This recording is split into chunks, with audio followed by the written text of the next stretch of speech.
There have been some embarrassing headlines for the government today after Labour had to cancel a £5,000 a head conference with business leaders. According to the Financial Times, the plan was scrapped because of low demand for tickets. Invitations had reportedly touted the event as first of its kind, more on that later, that would give industry bigwigs a unique opportunity to engage with Labour's plan to kickstart economic growth.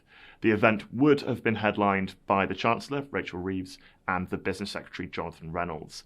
The FT spoke to a range of possible attendees about why they wouldn't be making it to the event, with one blaming an industry-wide cutback in in-house government affairs funding. But for all of the talk about this event as unprecedented and unique, it's not the first time that a Labour business event has been more of a snooze fest than a schmooze fest.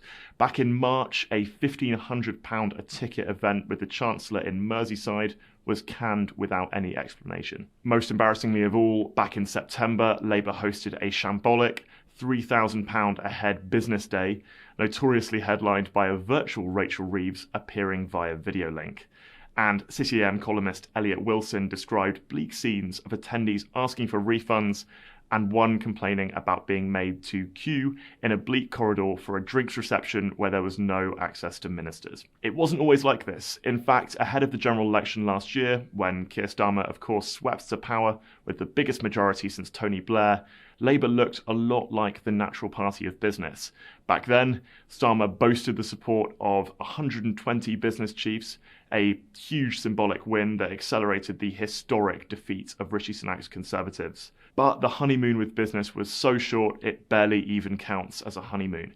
Since all of those endorsements, goodwill from the square mile has melted away as the Chancellor's budget unleashed a slew of new taxes, costs and regulations on businesses. With Reeves caught between conflicting promises to stick within her fiscal rules and not raise taxes on individuals, businesses have become an easy target. It's clear that Labour is trying hard to reclaim the mantle of the party of business, but it could be that this succession of botched networking events is doing more harm than good.